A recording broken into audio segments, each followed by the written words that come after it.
Okay. Okay.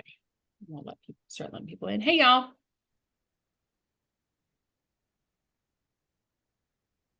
Welcome to the FPAC meeting. Introduce yourself and your favorite festival or spring activity.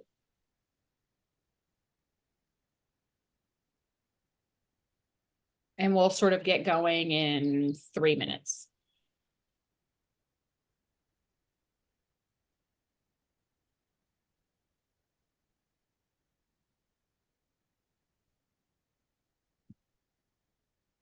Oh no, oh no. Okay.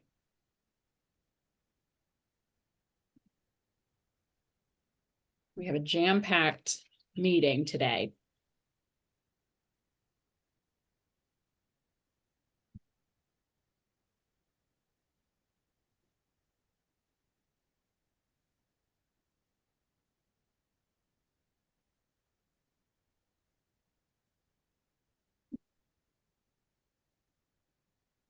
All right, welcome, welcome. We'll get started soon.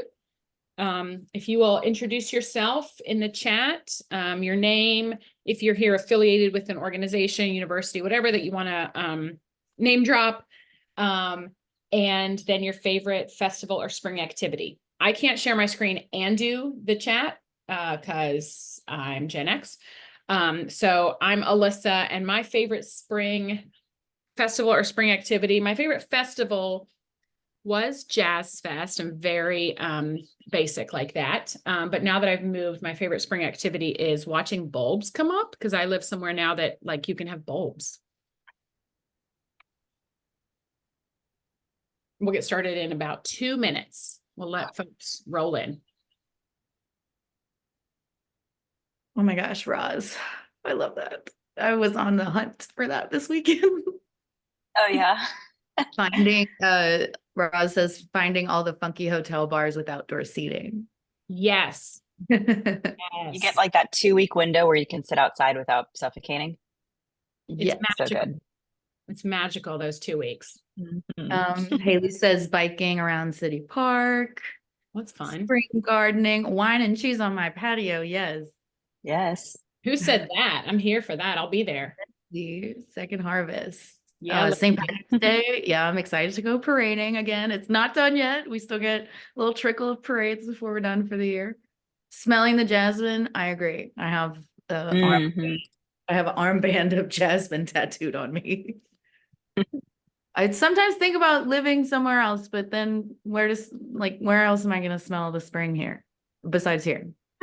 Nowhere. I can tell you, I can attest to that. Adele's got a screened-in porch. Oh God, screened-in porch, the luxury. Outdoors without the bugs. My God, Adele. That is the dream. Yep, keeping the windows open, you know, like 4 days out the year we get to do that. Yep. Okay. We'll get started in we'll get started right now. Oh, hold on, let me cough. I can't find mute. Least favorite thing about the spring, the allergy. Good, you take the bad. All right, well, welcome everybody to our March General FPAC meeting. Super excited to see everyone on this nice spring day. I'm Alyssa Munoz. I'm the Executive Director of NOLA FPAC. And we'll just get going. Some meeting etiquette, no pressure to turn on your camera. We don't want to see what you don't want seen. You live your life how you want. If you would like to speak, just do the little raise your hand or put it in the chat. We are monitoring the chat. We love an active chat. We are recording this meeting. And if you forget to mute yourself and you have some background noise, we will help you and mute you. And it's not because we don't want to hear your voice. It's because we all want to hear each other.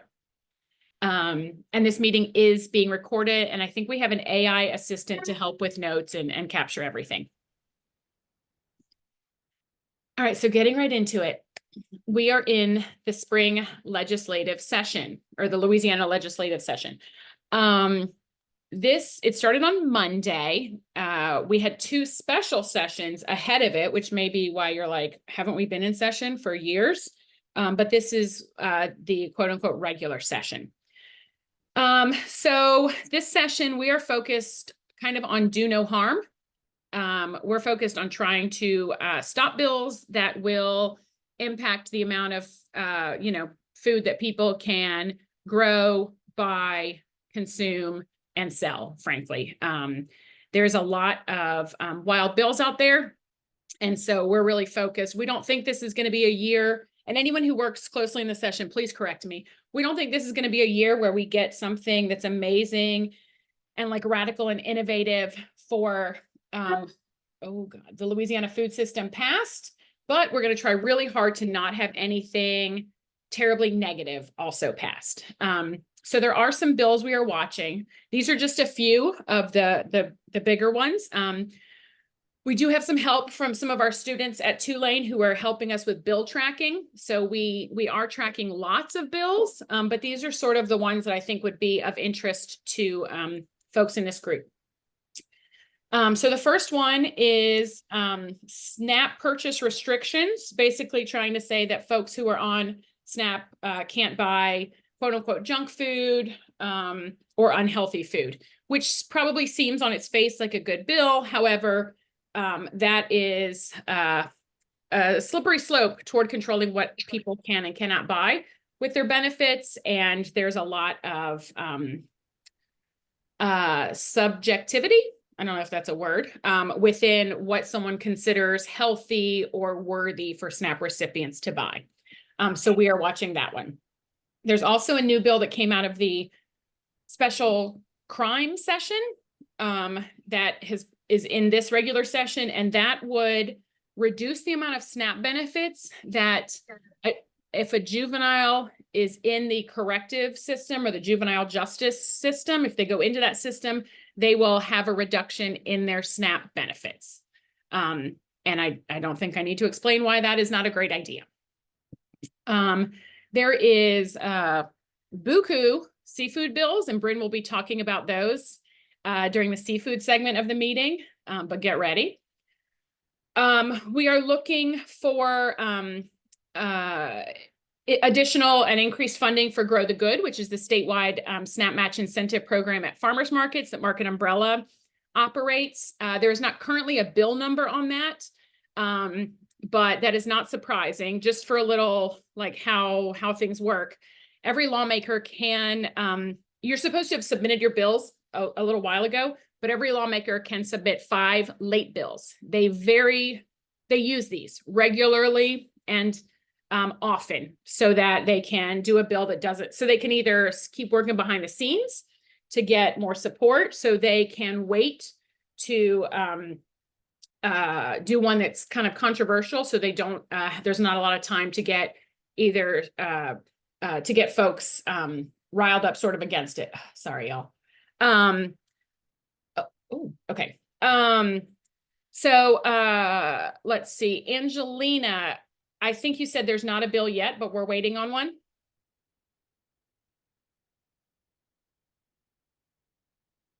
So once we get a bill. I'm very sorry. I'm trying to drive and. Oh, no, you're fine. Yeah, that is our current situation.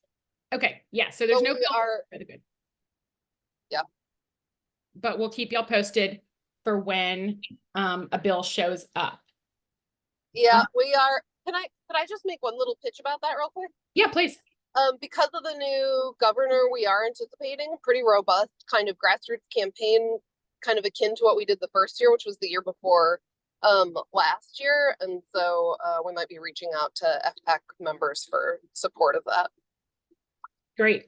As a reminder, we in the first year they gave $900,000 towards SNAP match, which was pretty astounding, considering we're a very conservative state. However, we pitched it as it was it wasn't just the pitch, but helping farmers, and because we are such an agricultural state, so we will be probably looking to. Last year it kind of sailed through, so we didn't have to do a big campaign, but it looks like we may have to again.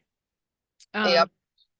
Then the next one is public school free breakfast. That is making its way through. And then one that was just put in is the healthy retail funding changes. So right now there is the healthy retail funding initiative, I think, that has money in it to help get fresh, healthy food into neighborhoods that need it, similar to the fresh food retailer initiative.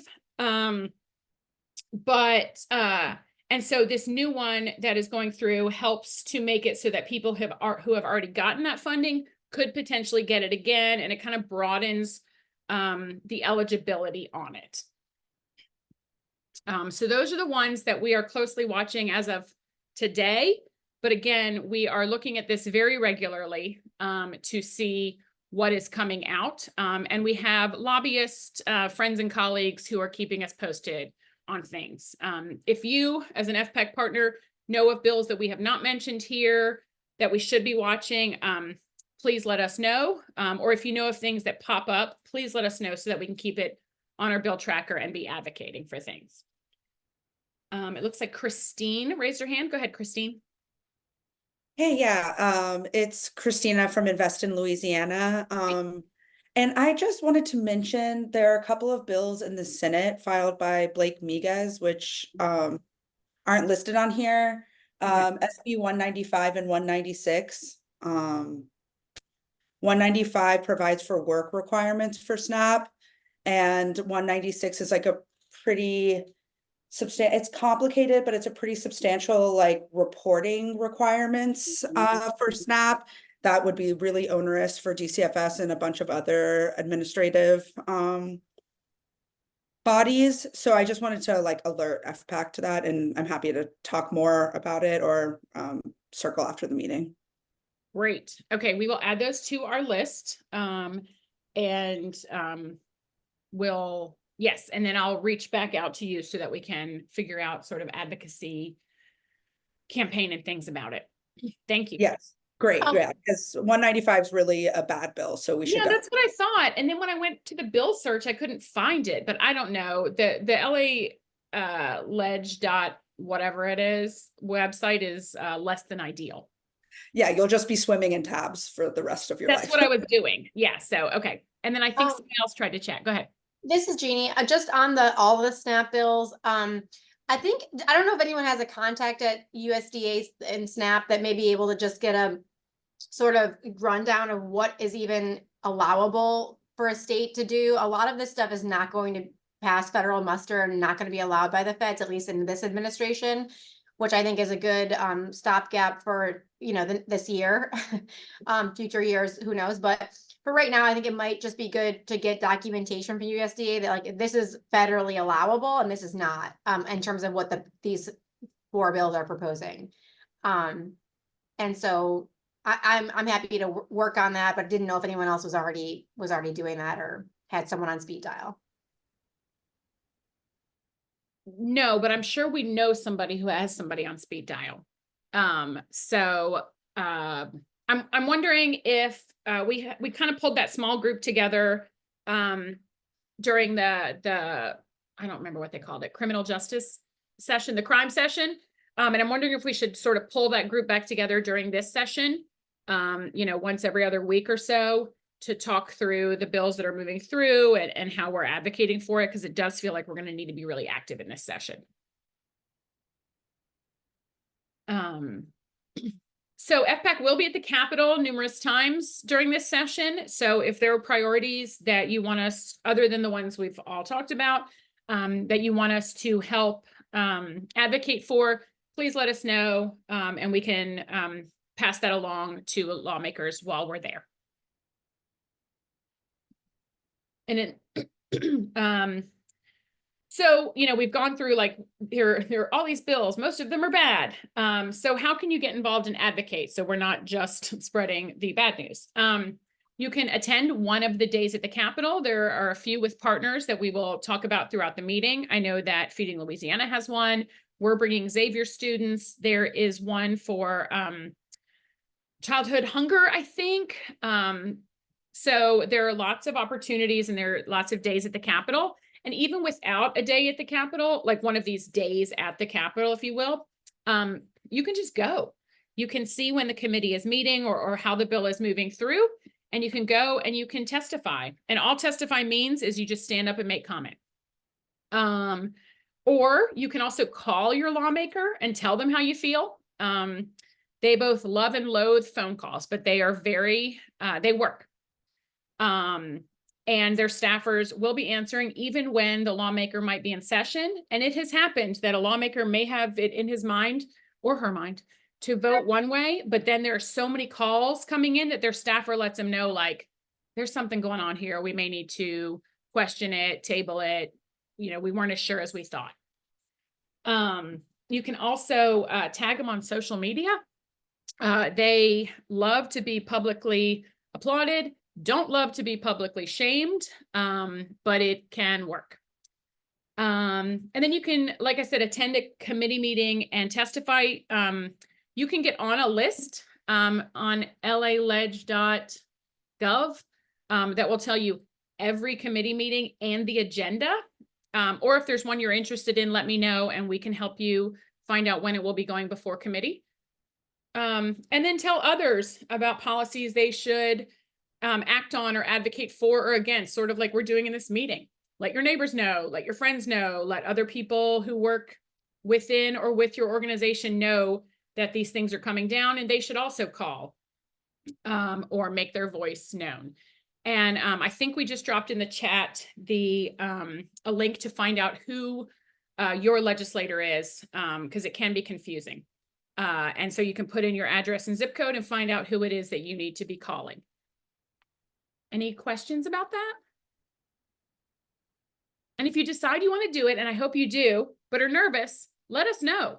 We can help walk you through it. We can help you craft your statement, your testimony. We can help you figure out what you're going to say on that like 1 minute phone call. Happy to do it. And if you're confused about what's lobbying versus advocacy, please also let us know. I have a quick question, and maybe I don't have enough information to ask this, but we're planning on attending that anti-hunger day at the Capitol on the 20th. Is that the one that got rescheduled? Do you know? Yes. Yes. Yeah, Okay. it's the 27th. Great, thank you. Okay, great. All right, so now I'm going to pass it to Haley for something a little bit more fun to talk about. Hi, everyone. This is a picture of us doing the carrot crunch this past week at a convening in Baton Rouge. Last week, oh, go ahead, Alyssa. You can go. Last week, we delivered 110 pounds of local carrots to 10 centers throughout New Orleans. And then also there were some centers across the state participating in the carrot crunch as well. So we had, these are pictures from Monroe. Our partner, Cindy, she had her students, they'd grown carrots in their garden. And so they did their carrot crunch with the ones that they had grown.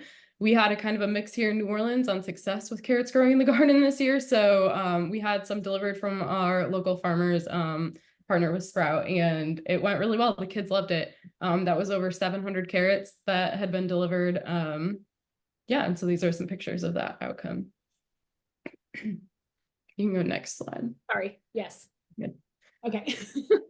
We're currently onboarding 3 to 6 new sites in New Orleans, which is really exciting. We have onboarded officially a few new networks, and we're kind of seeing how many within those networks want to participate. Some networks, and when I say network, I mean like a school system essentially.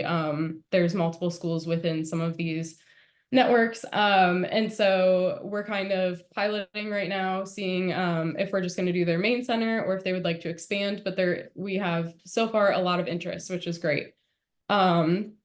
We are doing a procurement pilot in New Orleans and statewide. And so we're partnered with Sprout NOLA to connect our centers locally with farmers. And then we're currently working on creating a statewide system that's a little bit easier to navigate with connecting farmers to centers, which kind of leads me into this statewide convening that we had last week in Baton Rouge with 15 early care centers and food system advocates. And what we discussed was essentially how to make procurement easier throughout the state. And so we're looking at mapping out where early care centers are that are interested in participating, as well as where farmers are, and then kind of figuring out if we want to use a previous process and revamping it, or creating a new kind of process to make it easier to make connections. We also discussed just like general involvement with ECE and future plans that we would like to see brought statewide.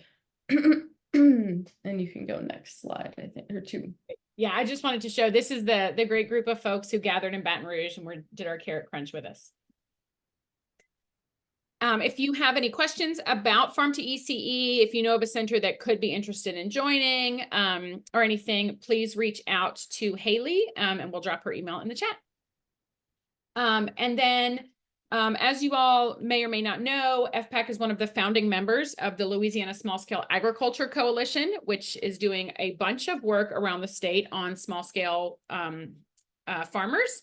And so one thing that LSAC is offering right now is if you are a small scale producer and you want to apply for the Resilient Food System Infrastructure Grant, and we have a link to that we can drop in the chat. LSAC is offering drop-in office hour assistance to help with that application.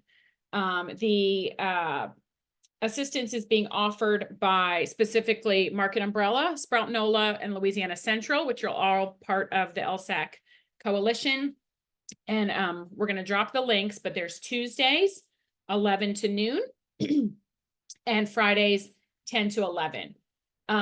It is also on social media. I think it's on Market Umbrella's website. If you have questions, reach out to Angelina about that. But really excited to be able to offer this drop-in technical assistance for these RFSI grants. And I'm going to pass back to Haley. We're doing a Zula food advocacy training and education, or well, this is a new name we came up with. We have some food advocates at Xavier University, and they came up with Zula FATE as their title, which stands for Food Advocacy Training and Education.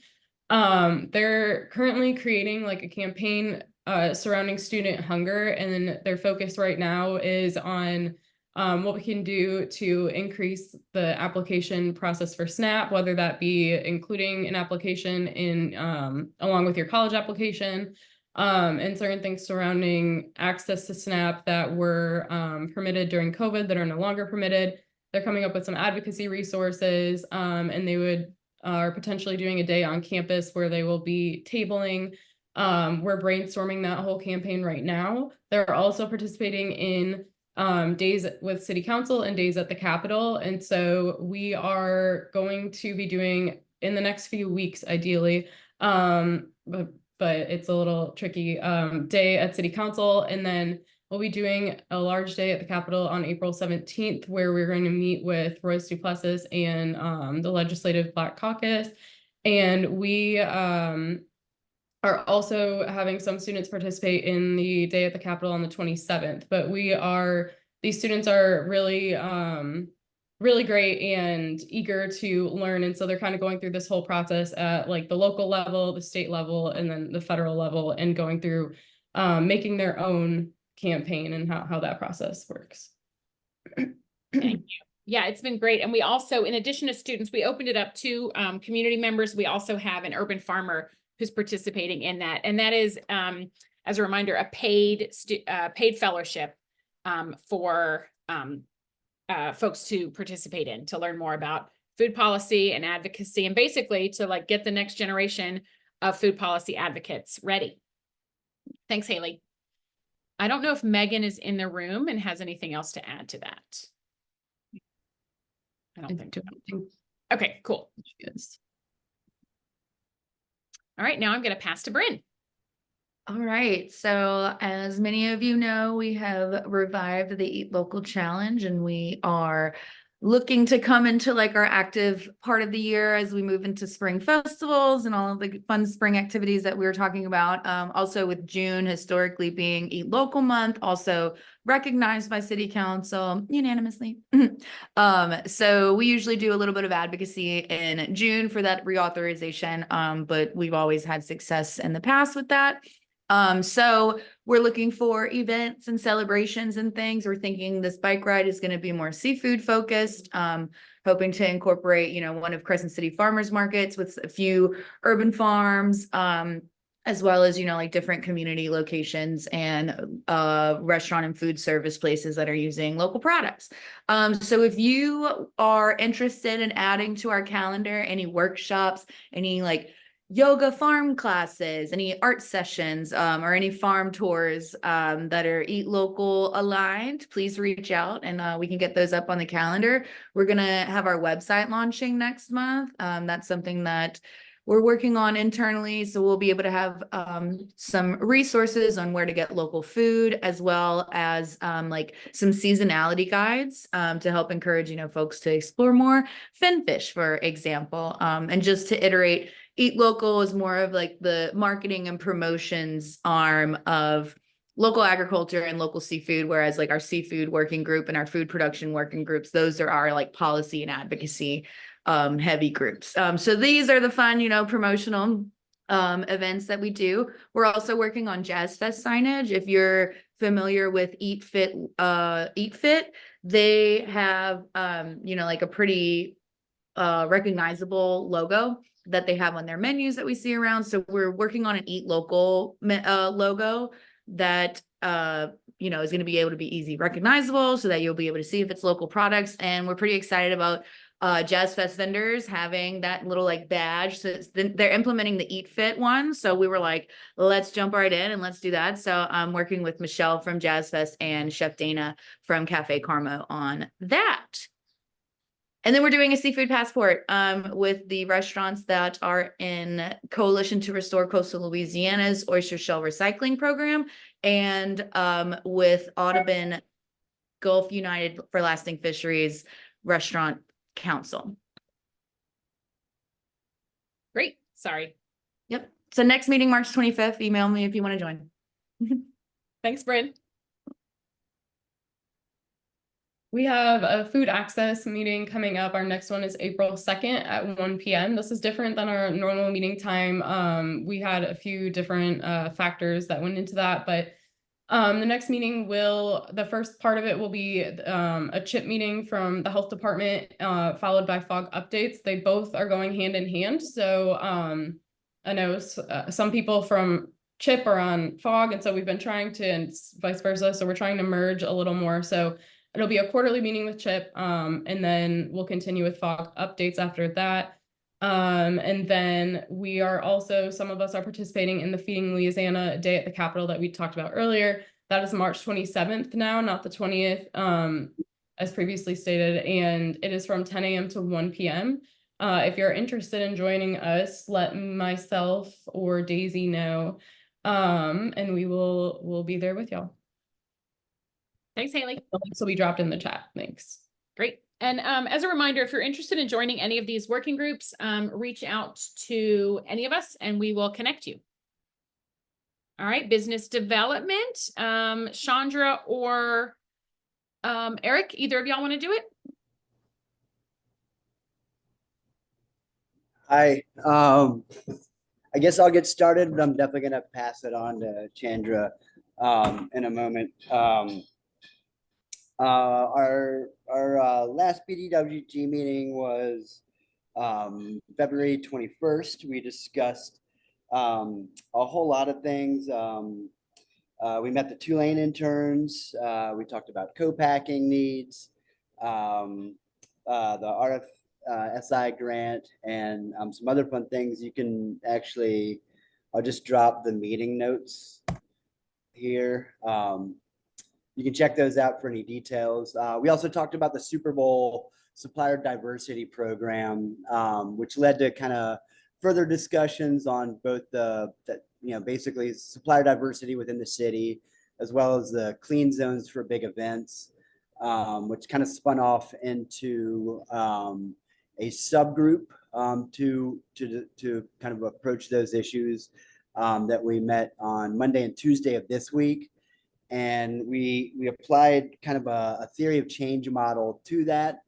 But some of the bigger takeaways, I guess, was kind of refocusing what BDWG and what this subcommittee is going to do. Because there are a lot of great resources out there, and sometimes we kind of get caught in trying to,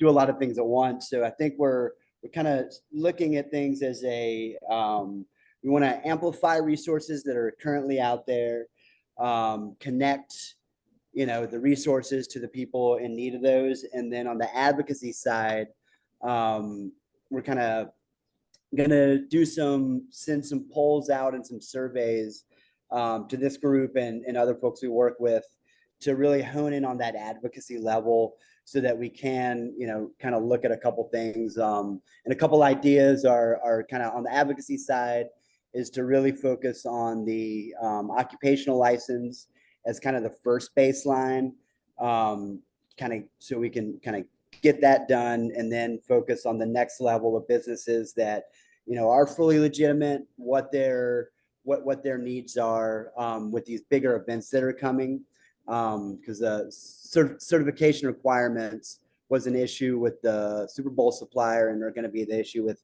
annual events that we have, Jazz Fest, Mardi Gras, Essence Fest.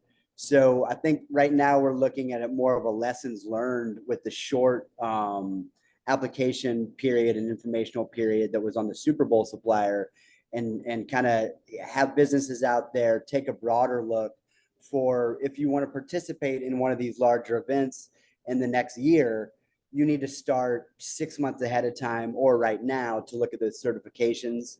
But those are some of the ideas, but we are going to send these surveys out to get everybody's input, because I know some of this stuff, permitting, also touches a lot of the market umbrella people. So we're hoping to work in conjunction across groups here.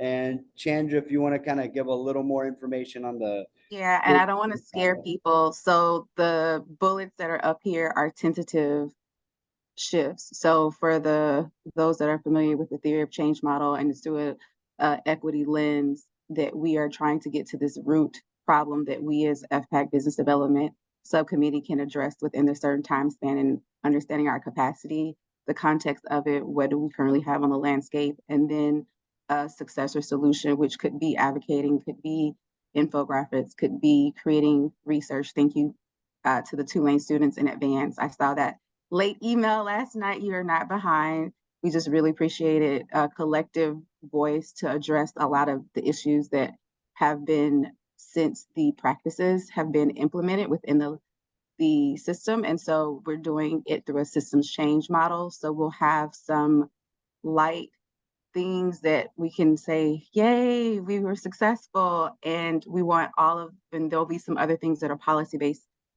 So curb your enthusiasm, that may take a little bit longer to work through because it's systematic. Eric posted the notes. We'll have another subcommittee. We'll send out a doodle poll. And then also for those that want to participate, I'll probably use the Menti model. So what we discussed in these 2 weeks, these 2 days, it feels like 2 weeks worth of information, but in these past 2 days, Monday and Tuesday, will be synthesized with a collective voice and then voted on, and based on those votes, and we'll come back to another meeting to say what should we tackle, and we'll fill in the resources. So thank you everyone that's been sharing resources. You can continue to email Eric or myself and share more resources when it comes to, or your best practices or your anecdotal information, because we'll also be using that to gather and try to customize, if not a summary report, a content that will help us guide to the next steps.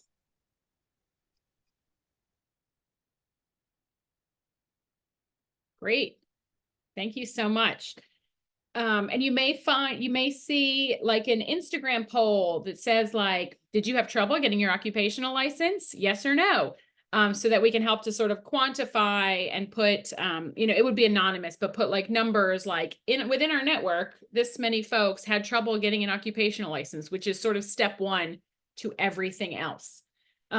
Yes, but we're still crafting how we're going to do that message and have a Yes, collective to agree upon it to then poll out. So please weigh in on it when we send you the details. totally. And not to be too woo-woo with things, but after our discussion on Tuesday, Mhm. one of the trap kitchen clients that's trying to go through the occupational license process right now actually got his first response in like 4 days. So I think we manifested that. So go team. Thank you. There's no too woo-woo. All right, thanks, y'all. If you're interested in joining that group, reach out to Chandra or Eric. We'll drop emails in the chat. All right, Bryn, you're back up. This is a big one. Okay, I know this looks like a lot. I'm gonna curate like a bill tracking sheet for this if we're interested. But I'm just like gonna give us a quick breakdown of some of the seafood movements that we're seeing. Really interesting, really jam-packed. So just for reference, HB means House bill, SB means Senate bill, and HCR is a House concurrent resolution, which is usually supported by both bodies. Just in case you see these weird numbers and all. So the first one that we have is the revival of the Seafood Task Force, Senate Bill 40. It'll be interesting to see who's chosen for that. I know sometimes these committees and task forces it can be difficult for them to reach quorum if they have a lot of members. However, if there's only a little bit of members, they can be pretty limited in their viewpoint. So I'm kind of thinking like, how do we get in there? We have an import labeling bill in the House, which would require food service establishments to label if they're using crawfish or shrimp. We've seen something similar to that in the past.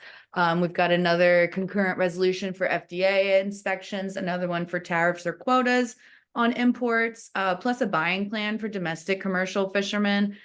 So limiting the amount of imports that we're seeing coming through while also trying to support our fishers and our shrimpers.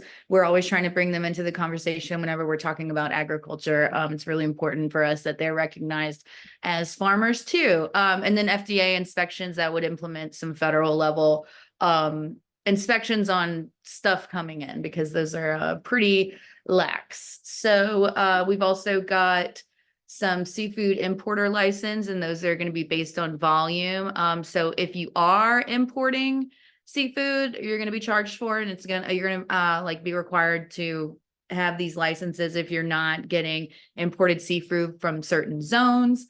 So we can plug in if you want to get into the weeds on that. We've also got some oyster storage safety labeling bills, and if you've ever fished in the Gulf, you know that there are limits on catching speckled trouts and redfish, specifically in Louisiana. The denotation is below Highway 90. So that encompasses a few parishes like Lafourche and Terrebonne, even like parts of Jefferson and Plaquemines too. So working on limitations of like fillets that you would keep, to eat.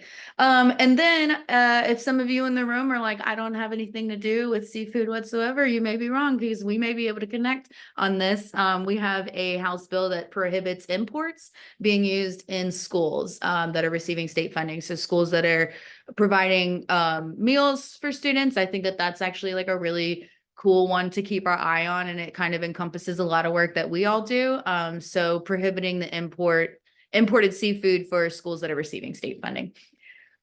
So to have a fun event to kind of just spell all of that policy jargon, CRCL, Coalition to Restore Coastal Louisiana, is having their big annual Shellebration fundraiser. They work with local restaurants to recycle their oyster shells for reef building projects. So this is their fundraiser. It's out of Audubon Zoo. It's in the Cajun Swamp Ballroom. It's $75 per ticket. There will be food besides oysters, and that includes your drinks too. So that's a pretty good thing. And then if you're interested in any of these bills, we're going to be at Coastal Day at the Capitol on March 25th. It's a really cool day. They start the day off with a presentation at the Center for River Studies, which if you haven't been, it's really, really cool. And it's a day that you can meet directly with policymakers. CPRA does a huge presentation. And then there's an address from the governor too. So it's a great way to connect. We'll have a lot of partners tabling there if you want to learn more about seafood, or if you would like to direct lobby some of these bills, I can help you with that. So get in touch, If you want to talk fish and shrimp or oysters with me, I'm your girl. Oh, and also, so like Coastal Day of the Capitol, I should add, we feed you at the end. There's a huge shrimp boil. It used to be a crawfish boil. So that speaks to the nature of the fragility of the seafood industry.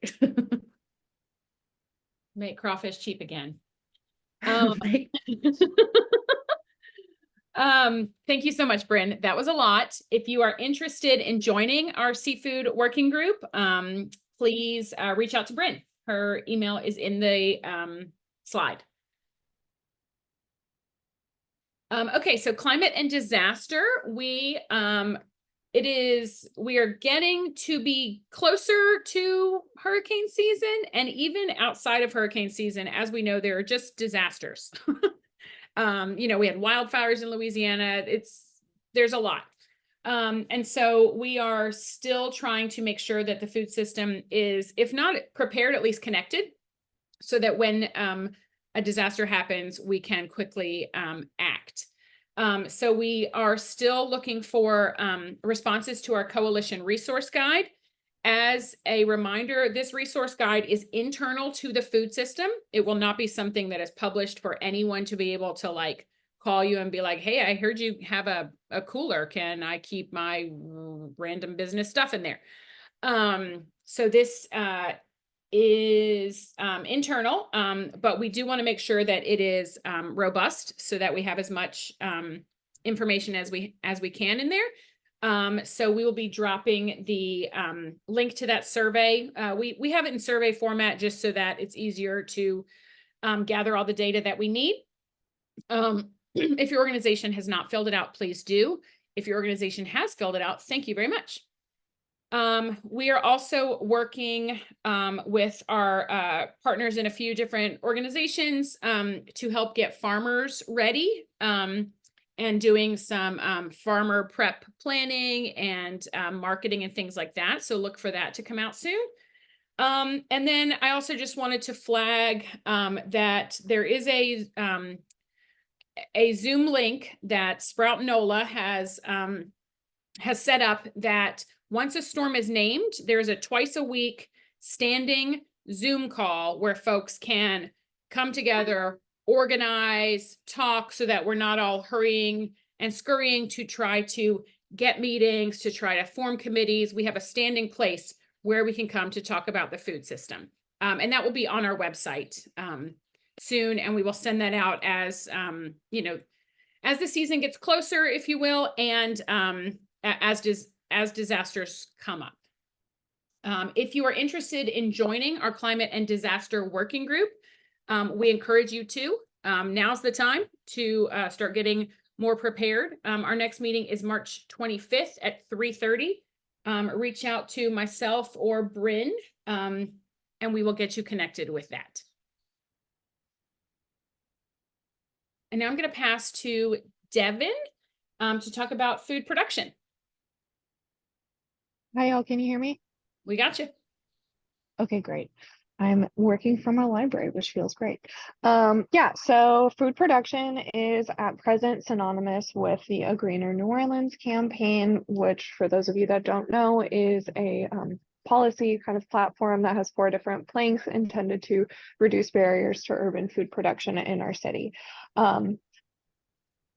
Just in like reckoning with our capacity and where our momentum is this year, we're going to be, or at least for the first half of this year, we're going to be focusing on standing up this urban ag liaison position that we got fully funded through the city, which is a really exciting win that we had. I can't remember the last meeting, but yeah, so I'm still riding that high. So there will be an urban agriculture liaison position within the Office of Resilience and Sustainability at the city government. We're working very, very closely. It has been a really wonderful relationship, working with them to build out what that position is, the scope of work, the job description. Greg, the director, is letting us participate in developing a hiring rubric, and we're even working on pulling together a community accountability agreement. Fingers crossed that'll make it through in order to make sure that this position that has been, a decade in the making and built on the work of a lot of a lot of community, stays kind of accountable to community and with community to the degree possible. So if anybody wants to jump in on that platform and on that urban ag liaison work in general, or just wants to know a little bit more about that process and how we've been building relationships with the city through this campaign, from kind of a more food production perspective, let me know. I am happy to talk about it. Yeah. Great. Thank you, Devin. I'm also still riding that high because this was 10 years, 12, a lot of years in the making on that urban ag liaison. So we'll just keep riding that high. I also wanted to mention, I realized I didn't put it at the front as a policy update, but the Farm Bill, as you may or may not know, has still not passed. They did a continuing resolution until September, I think, and Devin will please correct me if I'm wrong. They either do it like really soon or it waits until after the election in 2025.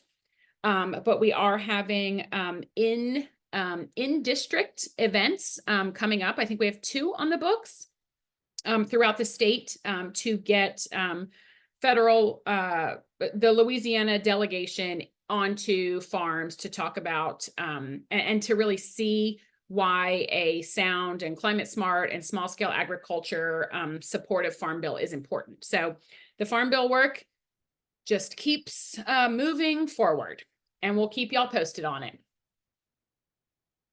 Right, 1 on the books and another in process. Go ahead, Devin. Yes, please.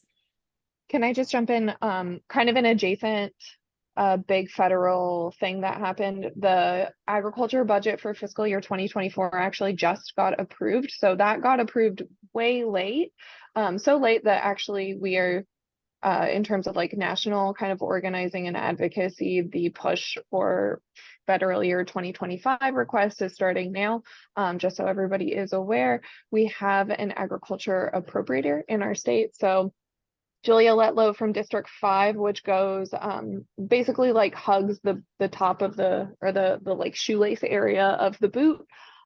She is on the House Appropriations Committee and on the Agriculture subcommittee. So if you work with folks that are on the North Shore, they might be in her district, and it is perfectly reasonable to start sending her your requests for how agriculture funds get spent now. Yes, and it's not just agriculture funds. I mean, it is, but they also, like, for instance, in the Farm Bill, the 2024 budget, they cut WIC, F and senior FMNP significantly. That's the Farmers Market Nutrition Program, so that they are also cutting some of the nutrition programs. So we will be, glad to help you figure out how best to advocate for those things if you're interested, and I hope you are. Thanks, Devin. Okay, I'm going to pass this back to Bryn. Okay, so I know we threw out a lot of dates and a lot of meetings, but if it helps to screenshot this or capture it, so that you can add it to your calendar, we just wanted to let you know what's going on meeting wise with our working groups and our programs, meetings from here until our next FPAC general meeting, which is going to be May 9th. And as some of you know, FPAC takes a break from meeting as a general body. We do continue to work, but we focus on strategic planning over the summer. So we'll be coming around to the end of our FPAC year at our next May meeting. So please join us, and then you can join us at any of these meetings. In the meantime, you can reach out to me or Haley or Alyssa. We can put you in touch with the right people if it's not one of us already. And then we also mentioned a few of the days at the Capitol, if you're interested. So I've listed those as events. If you are interested in connecting with us, let us know. Yeah, and if you would like to host a May general meeting in person, I would love for that to be in person. So please let us know if you have a facility that would like to host us. We're usually at around 20 people. So if we get an in-person location, we can get some snacks. We'll offer a hybrid version as well. So just let us know if you're interested in hosting us. Thank you, Bryn. Yes, Eric, photo op. We'll do a greens crunch or something. That'll be fun. And as a reminder, or just my gosh, excuse me.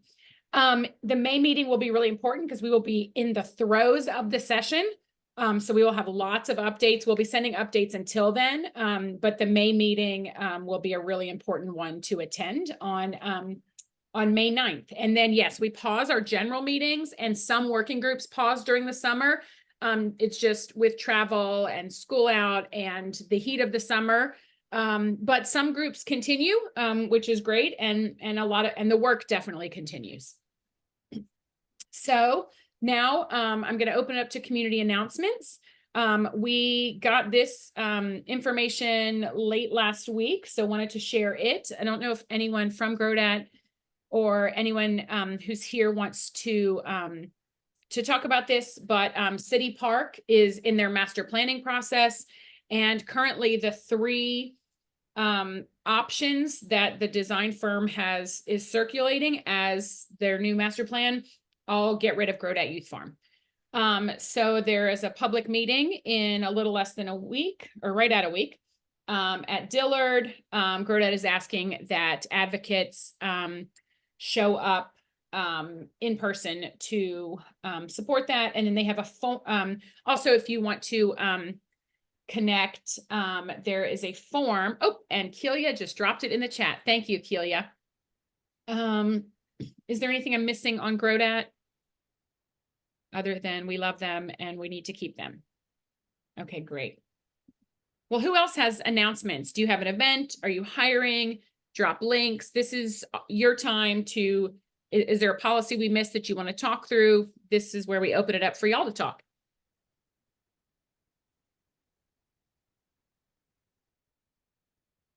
Thank you, Eric. There are elections this weekend, and Eric just dropped the voter guide. Very important.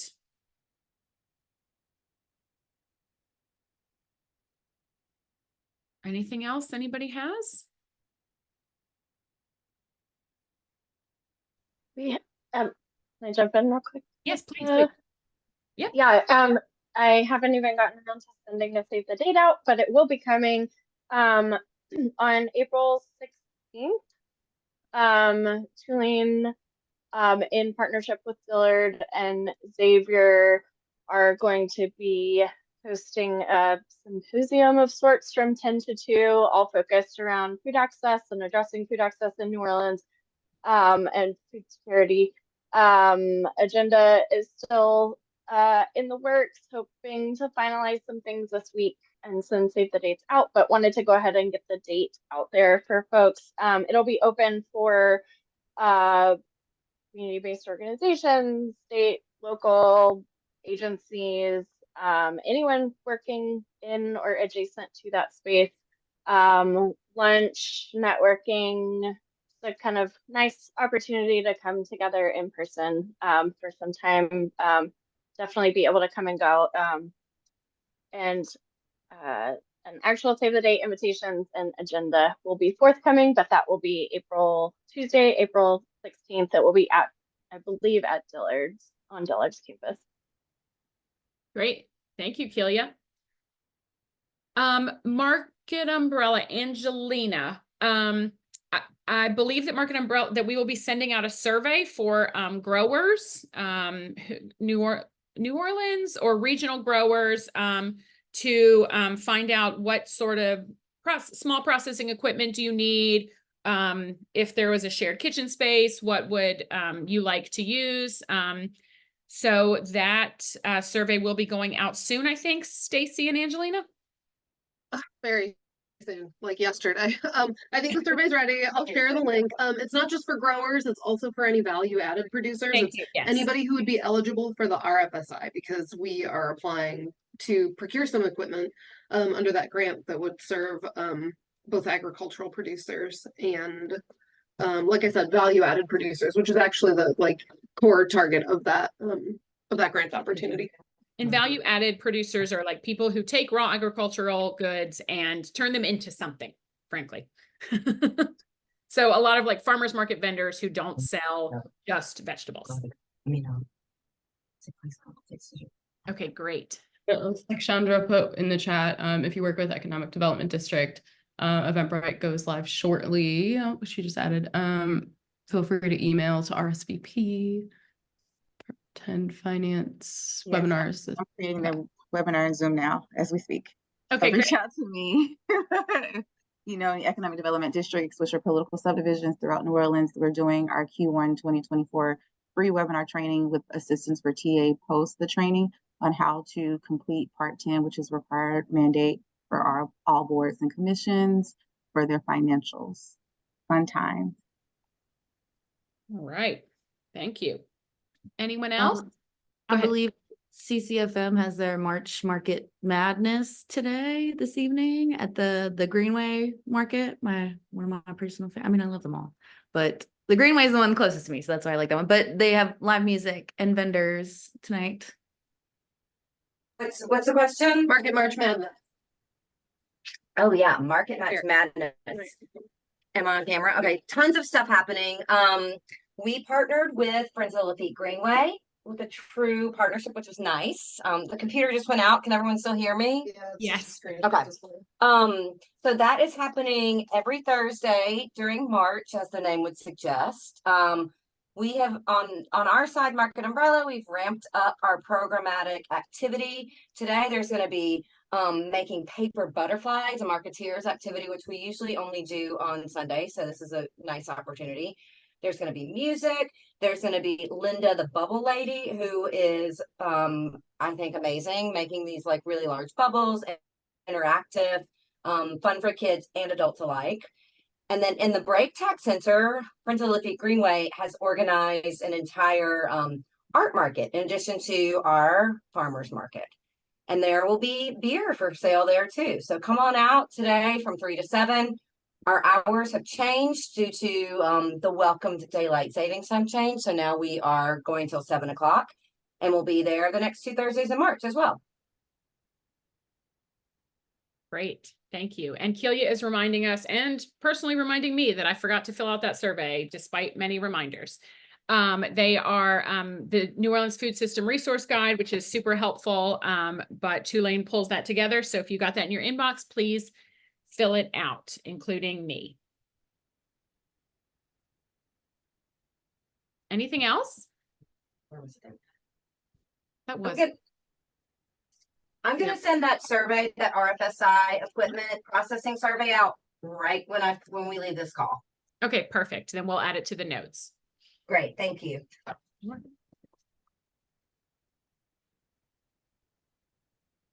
All right, y'all.